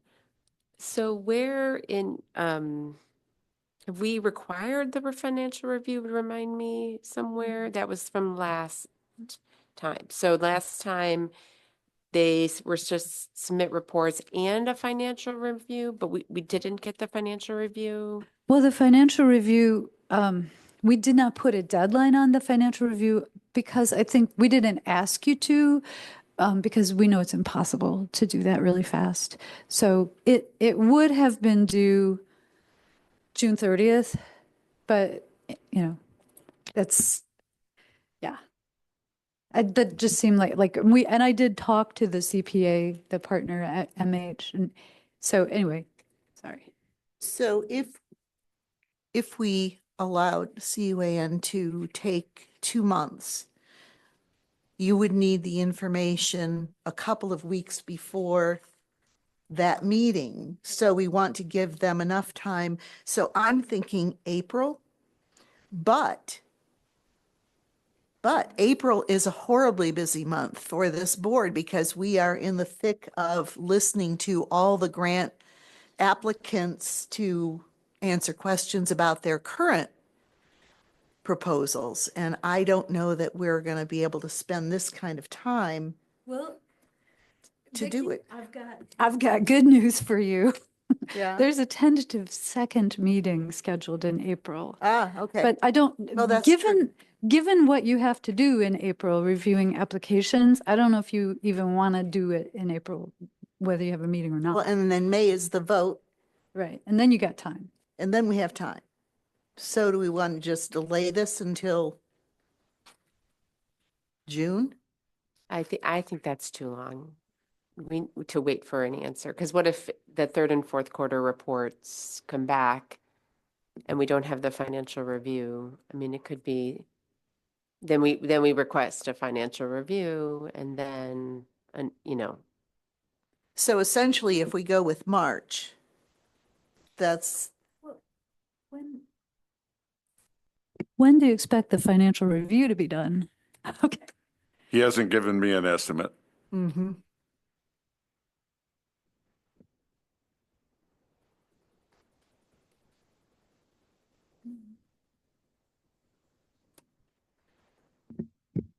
It's really hard for us to know what you'll be looking at in applications too. Mm-hmm. So this is I'm glad that you mentioned that. Yeah, well, and as much as we'd like to resolve this early, I don't think that the schedule of events for the next few months is going to allow us to address it appropriately.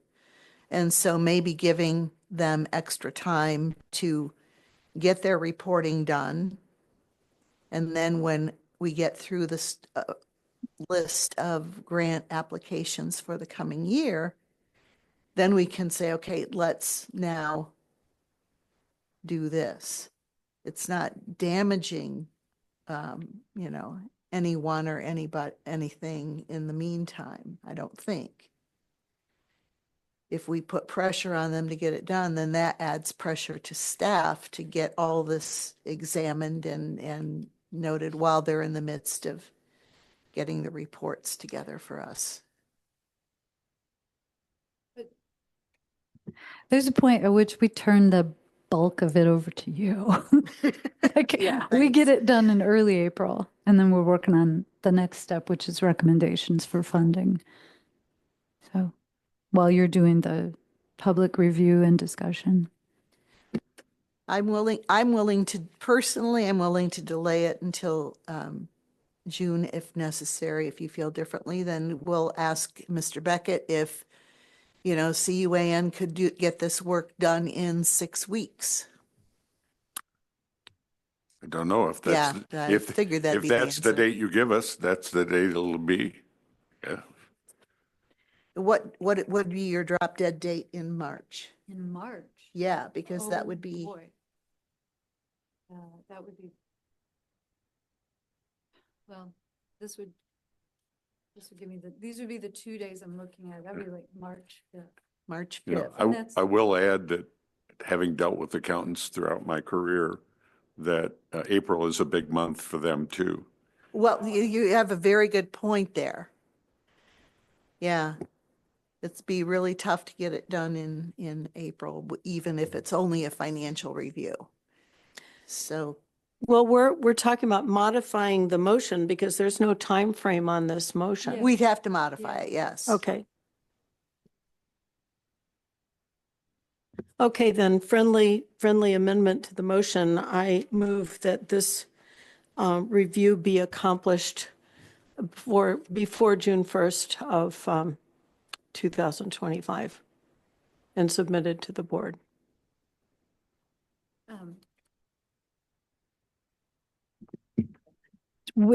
So like a separate deadline probably for the agency then from us, because I just learned how hard it is to put this all together in 2 days while doing everything else that we do. So what would be your deadline to the agency? The board meeting is, for board meeting materials, I will need to be finishing those on the weekend of June 7. So if your deadline of June 1 is for them, then we have a week. Let's make it Make it May 15th. May 15th Yes. because, That gives staff plenty of time before the June That's meeting. true.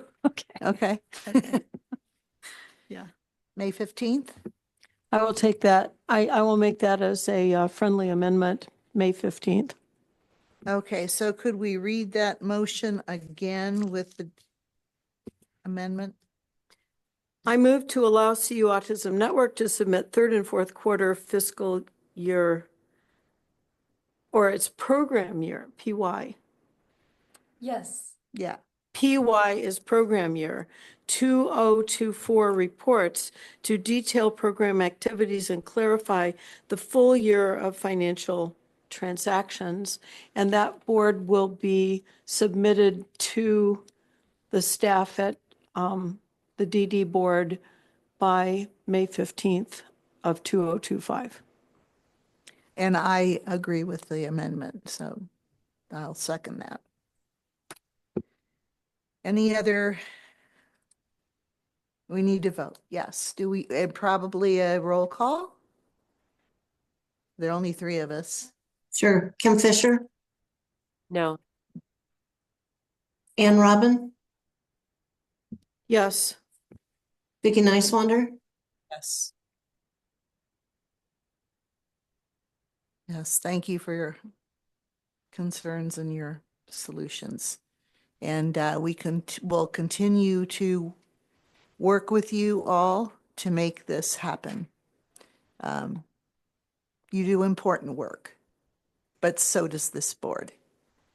And we have to be able to work together on it. So thank you for your efforts.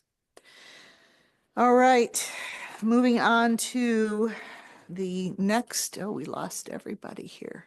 There won't be any agency reports today. The agency request from PACE is the next thing on the list.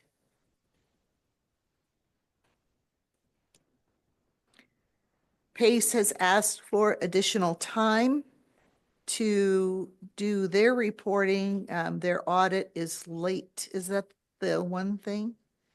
Yeah, their audit is late and they need extra time to complete the audit in February and March. And so will we do that? So there's a motion on the agenda. I think I did that. Oh, is it on the Does it agenda? make it easier because now you're having to look in two different places? That's all right. Because what they're asking for is that we continue to pay them while waiting for their audit. There's a grace period, like an automatic extension to March 31st for everybody, but they don't get paid from, the deadline is December 31st. Oh, God. So they're asking for a waiver of the payment suspension. And they've never had well, everyone's had problems with audits and getting them done on time in the past, but has PACE traditionally had issues every year? This is a great question for Stephanie and Chris, because if I try to answer, I'm going to bumble around. Sorry. Okay, Chris? I don't have access to those records at this moment. They had the same issue last year. I know that for certain. Mm-hmm. Thoughts?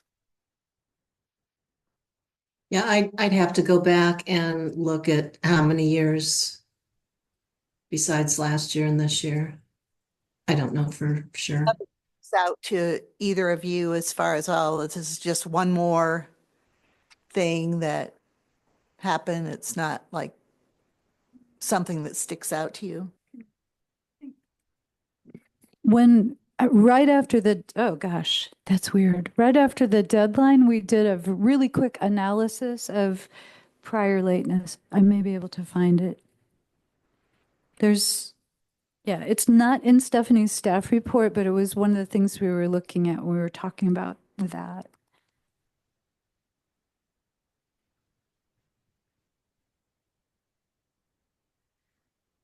I think this is one more of those situations where it's a small agency who lost staff at a critical time and Oh, you know what? missed deadlines. Yeah, unfortunately, I didn't look at the history with PACE. I'm sorry, you guys. Stephanie, you don't remember, right? I'm not sure of myself, so I don't want to say anything. Okay, thank you.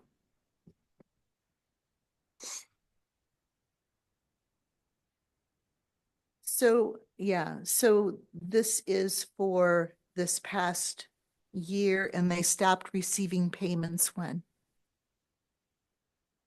They've not received their January payment. Suspension started on January 1. Okay. And if they get their audit done in time, will they get their final payments? If they get their audit submitted prior to the end of March, they will receive all the payments that have been withheld thus far, which right now is just January. Okay, but obviously if they're going to take February and March to get their audit done, they won't be getting payments. Those either of payments those would be months. withheld as well, and then would be released upon receipt of the audit. Mm-hmm. Is that the preference of the board? I'm sorry? So I think we have Michelle Ingram online, right? Oh, do we have Michelle? Yeah, and just Hi, can you guys hear me? Okay, yes, I'm here. So basically what took place was last year we had an auditor who we had signed a letter of intent with, and then they backed out at the last minute. And so we had to find a different auditor. And so we were late last year getting it in. We've been late this year because we are short on staff. We've had to change over. Our executive director, Sherry Longcore, left at the end of September due to medical reasons and ended up going into retirement. And so I took over as the interim. I'm doing my job plus my previous job of administrative assistant while also training a new office manager. Plus, I've gotten COVID twice. I do not have an immune system, so that's a whole other ball game. But anyway, I've been out sick with COVID twice, and so I've not been able to get all of the information to the auditor. And so we are still in the process of working on it. They've sent me a list. I send them what they ask for. So I'm hoping that we could get everything done by February, but as a grace period, I had asked through March. But with as small of an agency as we are, we really have to have the funding just to be able to keep our doors open and pay staff. Which is why I had put the letter in for it. To my knowledge, we've only had the 2 audits that have been late. Now, I was gone for a period of about 4 years in between when I was here previously, and now I don't believe they had to ask for any extensions at that time, but I didn't have to ask for any when I was here previously, and that was from 2013 to 2019.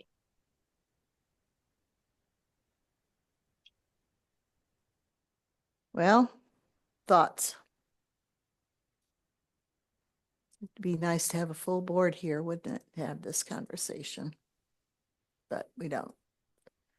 so I'll just note in the letter, I mean, it sounds like PSWs won't be able to be paid, right? PSWs have nothing to do with this. Sorry, that it might impact the It might impact the PSWs. program, yeah. Right.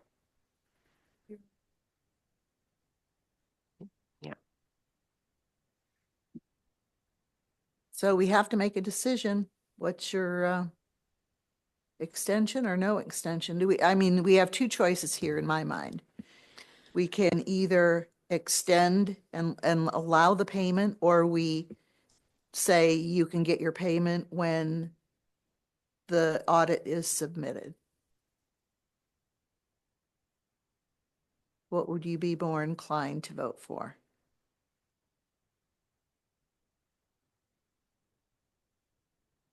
It's hard work. So I'll just say, I think this is hard. This is a harder decision for me because I see that Pace is doing the work that they're claiming they're doing than the previous decision. But if we don't stick to our rules, then, yeah, it's difficult. I would like to make a motion that we suspend our strict guidelines about audits and allow PACE until the end of March of 2025 to submit their audit. And meanwhile, that they be paid for January, February, March. And this will not be extended past March of 2025.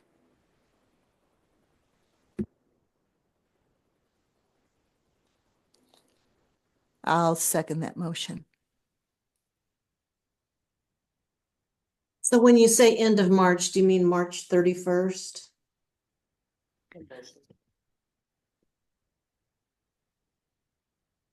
March 30. It's on the agenda. It's on the agenda. Well, so here's a thing, like when we get agency requests, I don't always have time to write a memo that's meaningful, but what would be really great is if you did have a motion somewhere near the agency request. I'm learning and I'm really sorry to put Oh, it's things fine. in so many different places. So the motion would be that we waive suspension of payments due to late fiscal year 24 audit and authorize CCDDB staff to release payments as scheduled. That's the action that we just approved. The only thing that is different is that you want the audit submitted by the end of March. Actually, the way that Anne said it would be fine because that's 100% consistent with the requirements right now. Like if they don't have it by March 31st, then you have to decide whether to cancel their contract as of March 31st. And there's a secondary thing I'll share with you after you're done with this. Okay.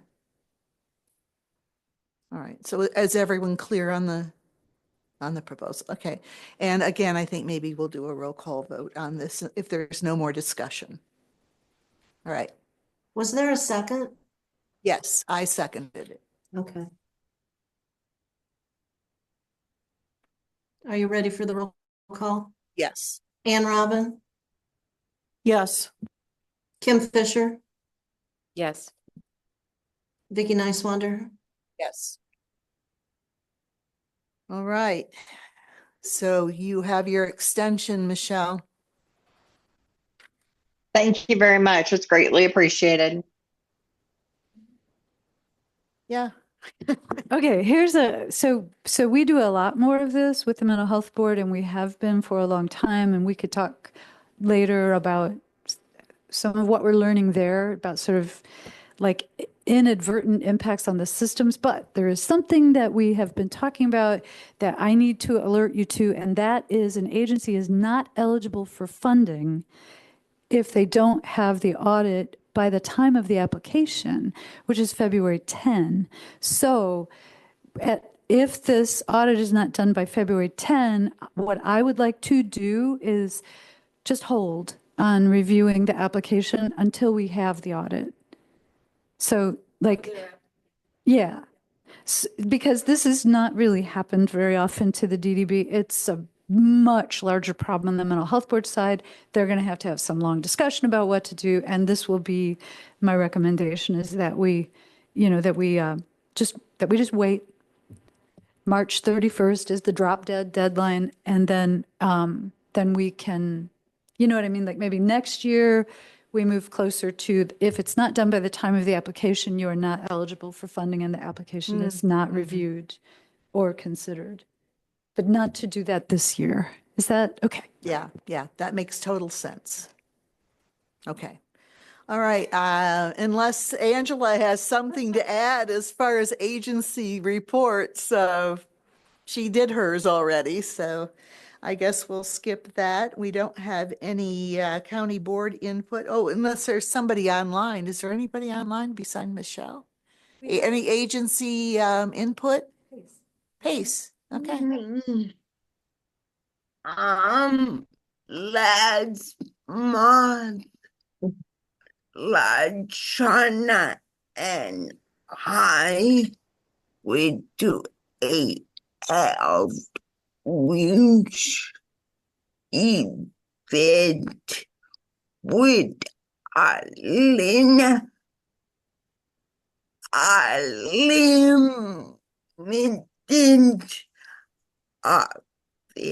Jones and starting next month we will have a new staff member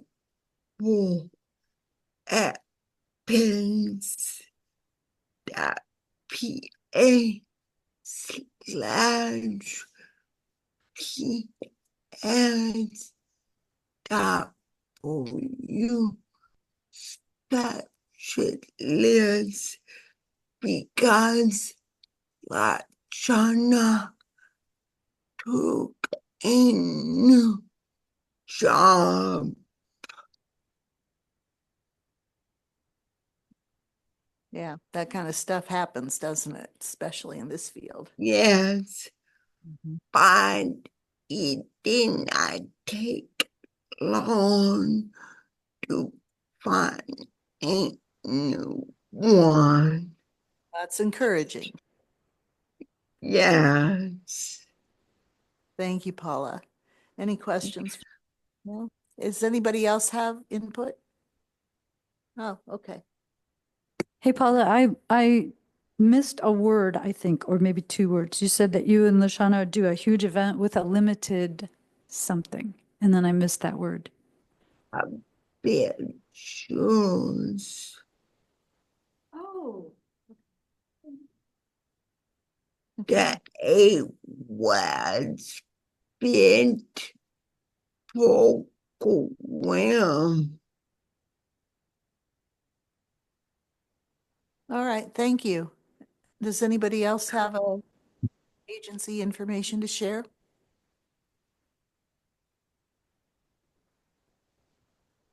All right, thank you. No mental health board input. Maybe we'll get a new liaison assigned tomorrow, but we don't know that for sure. Do board members have any announcements or input? Yeah, I've had a thought during this meeting, especially in relation to our newest member who clearly only had an hour allocated for the meeting and probably had a false idea about how long these meetings can last This because is a fairly long one, isn't it? well, this was Yeah. a long one because we had a long presentation and then we had a lot to discuss. But our meetings for the rest of until summer are going to be long because we're going to have a lot more to discuss. And when we're discussing our allocations, 2 hours is minimal for these meetings. So I think the expectation for board members needs to be clear that these meetings basically should be allocated for 2 hours.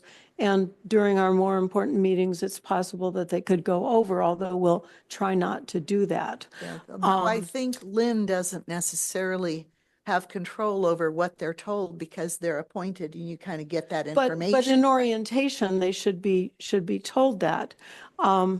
And I have a suggestion that we change the start of the meeting time to 8 o'clock because that would allow a practicing physician to block out 2 hours and still get to clinic by 10, which seems to be a reasonable time since we're meeting during the workday. Otherwise, we're just pretty much confining ourselves to people that are either unemployed or have good academic appointments we can take time off or retired. I'm not sure that I can gain access to any of this equipment before 8:30. So it does take us a long time to set up the meeting. It takes about an hour to set up the meeting. I'm fine with that. I might go home and cry about it, but I can do it. I can do it. And we have enough team members. We can split our energies. It's just getting the media in order to run the meeting relies on a totally different department, people who aren't here to unlock the doors for us until 8. So it's not your problem. I totally hear you. Okay, well, that was just a suggestion. It wasn't aimed at making you cry, and I do understand that. Just because I'll be here, today I'll be here till at least 8, sometimes 10. Yeah. Because the mental health board business, those meetings are not only long, but they're really hard on the chairperson. And so we often are debriefing until 10 o'clock. So Yeah. I'm thinking, whoa, maybe we should talk about a different day for your meetings too. Maybe all of those suggestions should be open. Maybe we could change the agenda so that the really important decision-making things are put earlier in the meeting and put presentations at the end. Can I say, like, here's the can of worms. I think whenever we are asked, or you are asked to make exceptions to rules everybody else has to follow, there's a risk of injury to the whole system. There were a bunch of people here who left who would like for rules to be easier on them, and we don't. So we could be in for a lot of long conversations like this. I tried to put this late in the meeting to kind of demonstrate that the other stuff is actually important to us too. So I know what you're saying, and I don't really know a way around this, because you do have the authority, the responsibility, and the right to consider every special circumstance for as long as it takes. So on that, we have had bad experiences putting the DD board meetings in the evening. I don't know if that would work for the current DD board, but it might give you more flexibility. So if really changing the time, we can sure mess around with the agenda and try to do better. But I think when these things come up, you're gonna have to talk about them for a long time. Well, these were just ideas to put forward. I mean, I see this person who's got the clinic responsibility, which I understand, and I don't think he's going to be able to be with us after 10 o'clock on a regular basis. So, And that's problematic, Yeah. I think. And I've heard about people who were really interested in serving on this board choosing not to apply because of the time. So you raise a really important point, and we can, if you want to explore this over the next few weeks. In June. Okay. I mean, I hear you, and this is just, well, this stuff is just hard, and I don't think there are any shortcuts for you except to explore a different time. So. All right. And did you have any input, Kim? Just a motion to adjourn. But I'll second that. Thank you. Thank you, everybody, for coming.